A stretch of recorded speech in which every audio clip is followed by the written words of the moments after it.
کچھ غلطیاں ہم کرنا نہیں چاہتے پر ہم سے ہو جاتی ہیں، کچھ دل ہم توڑنا نہیں چاہتے پر وہ ٹوٹ جاتے ہیں، ہماری مجبوری ہوتی ہے ٹوٹ جاتے۔ رات کو اس کی بارگاہ میں ہاتھ باندھ کے کشکول طلب دراز کر کے خوب استغفار پڑھنا چاہیے کہ مالک بندے ہیں نا، کیا کریں، نفس کا ساتھ ہے، دنیا کا ساتھ ہے، خواہشات نفسانیہ، مالک معاف کر دے۔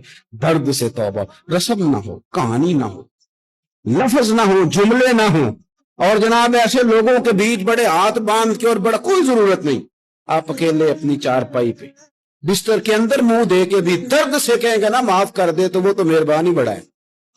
بندہ کوئی ناراض ہو جائے تو ہم کو نہیں نیند آتی، اس کے گھر چلے جاتے۔ ہم اپنے سارے رشتوں کو، تعلقات کو مینٹین کر کے رکھنے کے عادی ہیں، ہمیں پتہ ہے کہ وہاں میں نہیں جا سکا تو بیٹا بھیجتا ہوں، فلاں شادی پہ میں نہیں جا سکا تو بھتیجا بھیجتا ہوں، بھائی بھیجتا ہوں، ہر تعلق کا ہم نے خیال رکھا کوئی روٹھ نہ جائے۔ لیکن کمال ہے نا، یہ نہیں سوچا کہ اگر رب روٹھ گیا تو جب وہ روٹھ جائے نا تو سارے رشتے بھی بندے کے پاس موجود ہوں تو کوئی کارآمد نہیں ہوتی، پھر کروڑوں روپیہ جیب میں ہو تو ڈاکٹروں کی دوائیاں اثر نہیں کرتی۔ وہ روٹھ جائے تو پھر انسان اس طرح سے پھسلتا ہے کہ بڑے بڑے اس کے پاس دروازے ہوتے ہیں پر کسی جگہ اس کا ہاتھ نہیں لگتا۔ خدا را خیال کریں، دنیا روٹتی ہے تو روٹھ جائے، رب رسول ناراض نہ ہونے پائے، اس کا خیال کریں۔ حضور فرماتے ہیں وہ مسکراتا ہے، اسے خوشی ہوتی ہے جب کوئی اس کا بندہ اس کی طرف رجوع کرتا ہے۔ آپ دیکھیں نا، سارے ڈاکٹروں نے کہہ دیا کہ اس کے تو گردے، معدہ، جگر ہر چیز ختم ہے، گھر لے جاؤ، خدمت کرو، ہر طرف پریشانی ہے۔ وہ بندہ بھی سمجھ گیا ہے کہ آخری وقت آ گیا، کل جاؤں پرسوں جاؤں، تیاری ہو گئی، سب لوگ آ گئے، باہر والے بھی آ گئے، یہ ماحول ایک عجیب رنگ اختیار کر گیا۔ اچانک ایک ڈاکٹر نے آ کے کہا نہیں غلطی لگ گئی تھی۔ مجھے بتائیے انداز کیا ہوتا ہے؟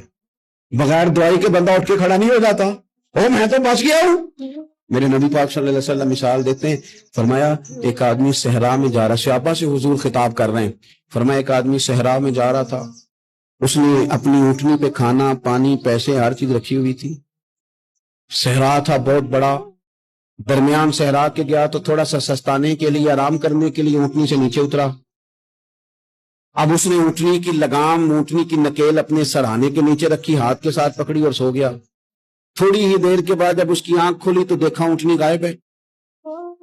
صحرا میں وہ پیدل نہ آگے جا سکتا ہے، نہ پیچھے جا سکتا ہے، نہ دائیں نہ بائیں، کھانے کو روٹی نہیں، پینے کو پانی کا قطرہ نہیں، تھوڑا ادھر بھاگا ادھر بھاگا، تھک گیا۔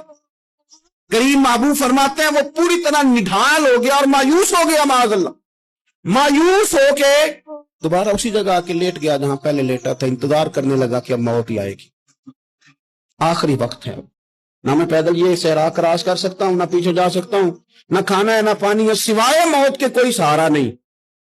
حضور فرماتے ہیں وہ رستے میں دوبارہ لیٹ گیا، اچانک اس نے رخ بدلا تو اونٹنی سامنے کھڑی تھی۔ حضور نے صحابہ سے پوچھا بتاؤ نا اسے بھلا کتنی کو خوشی ہوگی؟ یا رسول اللہ جسے نئی زندگی مل گئی ہے۔ نبی پاک صلی اللہ علیہ وسلم فرمانے لگے اس کی اونٹنی مل گئی، بتاؤ بھلا اسے کتنی خوشی ہوگی؟ یا رسول اللہ وہ تو دوبارہ دنیا میں آ گیا۔ حضور فرمانے لگے اسے کچھ بھی خوشی نہیں ہوئی۔ جب کوئی رب کا گناہ گار بندہ آ کے توبہ کرتا ہے، رب کو اس سے کئی گنا زیادہ خوشی ہوتی ہے۔ میرا بندہ آ گیا، میرا بندہ آ گیا، میرے گھر آ گیا، اس نے آنسو بہائے ہیں، اس نے کہا اللہ میں تیرا ہی ہوں، تیرا ہی رزق کھاتا ہوں، تیری ہی زمین پہ رہتا ہوں، تیرے نام سے میری سانسیں چلتی ہیں۔ وہ آ گیا، فرمایا اس اونٹنی والے سے زیادہ رب کو خوشی ہوتی ہے جب گناہ گار آ کے توبہ کر۔ گناہ گاروں کے آنسو اس کی بارگاہ میں بڑے مقبول ہیں، لیکن ہم رسم ادا کرتے ہیں، توبہ نہیں کرتے، ہم اپنے آپ کے ساتھ دھوکہ کرتے ہیں، جھوٹ بولتے ہیں، ہم نہ گناہ گاروں پر بھی فتویٰ دینے میں جلدی کرتے ہیں اور نیکی پر بشارت دینے میں بھی جلدی کرتے ہیں، حالانکہ یہ ہماری ذمہ داری نہیں۔ پتہ نہیں اللہ تعالیٰ کس کو کب توفیق توبہ دے کے اپنے قریب کر لے، لیکن بڑی جلدی ہے، بڑی جلدی فتویٰ دینے میں۔ اور یہ فتویٰ صرف مفتیوں کا نہیں رہ گیا، یہ میری طرح کے، آپ کی طرح کے ڈھیروں لوگ ہیں جنہوں نے جب میں فتوے ڈالے۔ بھئی آپ نے کیوں ذمہ داری لے لی ہے جنت میں داخل کرنے کی اور نکالنے کی؟ یہ تو میرے رب کریم کا کرم ہے، وہ جس کو چاہے جب چاہے جتنا چاہے عطا کرے۔ لیکن کچھ لوگ نا بڑے پکے ہو گئے ہیں کہ شاید جو میں سوچ رہا ہوں وہی درست ہے۔ کبھی کبھی کچھ چیزیں عجیب بھی ہوتی ہیں، لہذا خدا کی رحمت پر بھروسہ کر کے بات کرنی چاہیے، اپنی مرضی کے فتوے نہیں داغنے چاہیے۔ وہ دیکھو جی فلانا بندہ یوں کر رہا ہے، آپ کو پتہ ہی نہیں پوری بات کا، آپ کو علم ہی نہیں پوری بات کا۔ حضرت بہاءاللہ نقشبند بخاری رحمت اللہ علیہ فرماتے ہیں میں حج کرنے گیا تو وہاں میں نے ایک آدمی کو کروڑوں کا کاروبار کرتے دیکھا، تو میرے دل میں خیال ہے یہاں بھی اللہ اللہ کرنی چاہیے تھی، دنیا داری کر رہا ہے۔ لیکن فرماتے ہیں حج سے فارغ ہوئے تو میں نے دیکھا وہی بندہ سارا کچھ رب کی بارگاہ میں خیرات کر رہا ہے، اور سینکڑوں غریب حاجی ہیں جن کو پورے پورے خرچے دے رہا ہے۔ تو میں نے وہی اپنی سوچ سے توبہ کی کہ میں کہاں تھا، بڑی جلدی کھڑے نہ ہو جائیں۔ حضرت حسن بصری رحمت اللہ تعالی علیہ ارشاد فرماتے ہیں کہ میں دریا کے کنارے گیا تو وہاں میں نے ایک شخص کو دیکھا، وہ اپنی ایک خاتون کی گود میں سر رکھ کے بیٹھا، اور قریب ایک بوتل بھی پڑی ہے۔ میرے دل میں معاذ اللہ خیال آیا کہ دیکھو کس انداز میں ایک عورت کے ساتھ یہ ہے، اور پاس بوتل بھی پڑی ہے، جانے شراب ہے۔ کہتے میں سوچ ہی رہا تھا کہ اچانک ایک کشتی آ رہی تھی دریا میں، وہ ہج کو لے کھائے، کشتی میں 4-5 لوگ تھے، وہ دریا میں ڈوبنے لگے۔ وہ آدمی تیزی سے اٹھا، دریا میں چھلانگ لگائی، پہلے ایک کو نکالا، پھر دوسرا نکالا، پھر تیسرا نکالا، ایک بندہ رہ گیا۔ کہنے لگا حضور مجھے تو آپ نے گناہگار سمجھا ہے، میں تو بڑے غلط انداز میں یہاں بیٹھا ہوں، آپ نے جو سوچا چلیں گے چوتھا بندہ آپ نکالنا ہے، کرے نا یہ کام، کرے نا یہ کام، بڑے بھولے بھالے بڑے اللہ والے، ریاض آپ کو بس ہم ہی جانتے ہیں، اتنی جلدی فتوا۔ حضرت حسن بصری فرماتے ہیں میں پشیمان ہوا، میں نے کہا مجھے تیرنا نہیں آتا، تو دیر نہ کر، چوتھا ڈوب نہ جائے۔ پھر تو اس نے چھلانگ لگائی، چوتھا بھی نکال لایا، اور کہنے لگا حضرت آپ نے جلدی کی سوچنے میں، یہ بی بی میری ماں ہے اور یہ سرکے کی بوتل ہے۔ ہم ماں بیٹے کا یہ مشغلہ ہے کہ یہ وہ جگہ ہے جہاں آ کے لوگ مسافر اترتے ہیں، اور یہاں سے کسی کا گھر 100 میل ہے، کسی کا 200 میل ہے، ہم صبح سرکہ کھجوریں روٹیاں لے کے یہاں آتے ہیں، مسافروں کی نوکری کرتے ہیں، کوئی پریشان ہو تو مدد کرتے ہیں۔ حضرت خواجہ حسن بصری فرماتے ہیں میں نے معافی مانگی، ان سے بھی مانگی، رب سے بھی مانگی، انہوں نے مانگ لی نا بزرگ تھے، پر ہم کو نہیں تیار مانگنے کو۔ ہم ہر وقت بدگمانیاں، وہ فلانا فلانے جرم کرتا تھا، میں اسے اب کیسے نیک مان لوں؟ بھئی اب وہ نمازی ہے، خدا کے گھر آتا جاتا ہے، اب اللہ کی بارگاہ میں حاضر ہوتا ہے، جب رب نے معاف کر دیا تو بھی سوچ بدل جا۔ سنیں حضور کیا فرما، نبی پاک صاحب العلاق صلی اللہ تعالی علیہ وسلم فرماتے ہیں، مسند امام احمد بن حنبل دیکھیے، فرمایا رب اس وقت بڑا ہی مسکرائے گا جب قاتل بھی جنت میں جائے گا، مقتول بھی جنت میں جائے گا۔ یا رسول اللہ مقتول تو گیا، یہ قاتل کیسے چلا گیا؟ حضور فرماتے ہیں جائے گا، اور جائے گا اور رب مسکرائے گا، جو اس کی شان کے لائق ہے۔ یا رسول اللہ کس طرح؟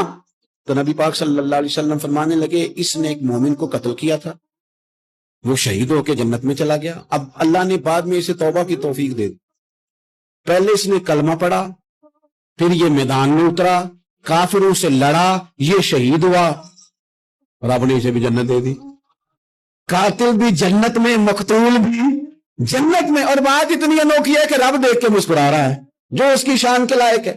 ہم جلدی میں ہیں، ہم انتظار نہیں کر رہے کہ شاید توبہ کر جائے، ہم انتظار نہیں کر رہے، لیکن میرے عزیز اتنی جلدی نہ کرے، سوچوں کا صاف ہونا، ذہنوں کا پاک ہونا، اور لوگوں کے بارے میں گمان کا اچھا ہونا۔ آپ کسی نفسیات کے ڈاکٹر کے پاس چلے جائیں، اسے کہیں ٹینشن بڑی ہے، میں ان کے مضامین پڑھتا رہتا ہوں، وہ سب سے پہلا سبق آپ کو یہ پڑھائیں گے کہ اچھا سوچا کریں۔ اچھا سوچنے سے بندہ تندرست رہتا ہے۔ کس سے بندہ تندرست رہتا ہے؟ ہاں جی واقعی، یعنی اس والے پڑوسی کے بارے میں بھی اچھا سوچنا ہے، گھر میں اس والے کے بارے میں بھی، چھوٹے بھائی کے بارے میں بھی اچھا سوچنا ہے، اور بڑے کے بارے میں بھی اچھا ہی سوچنا ہے، یعنی اپنی برادری قبیلے کے بارے میں بھی اچھا سوچیں، جو قبیلے کا نہیں اس کے بارے میں بھی چلیں تھوڑا سا اچھا سوچ لیں، اپنے بارے میں تو اچھا سوچا ہے بڑا۔ میں کہتا ہوں کہ ہم اپنی غلطیوں سمیت اپنے آپ سے بڑا پیار کرتے ہیں، اور دوسرے کی ایک غلطی نظر آ جائے تو ہمیں گھیننا نہیں لگ جاتی۔ آپ جلدی نہ کریں، مالک نے موقع دیا ہے بندوں کو، نہ وہ کسی کا رزق چھین رہا ہے، نہ سانسیں چھین رہا ہے، وہ اپنی زمین پہ چلنے بھی دے رہا ہے، رہنے بھی دے رہا ہے، تو جب اس نے موقع دیا ہے آپ بھی تھوڑا موقع دیں۔ اللہ بڑا کریم ہے، دروازے کھولے گا، اس کے بندے اس کی بارگاہ تک پہنچیں گے۔ بدگمانیاں اور پھر بدگمانیوں کا عروج، اور اس لیول تک جا کے بات کر دینا کا جہاں سے خوف آئے کہ یار یہ بات نہیں کرنی چاہیے۔ کچھ لوگوں نے نا پکا ذہن بنا لیا یہ کہنے کا کہ ہاتھ بڑا تنگ ہے، پکا، آپ جس وقت پوچھ لیں ان کا ہاتھ اور بڑا ہی زیادہ تنگ ہے۔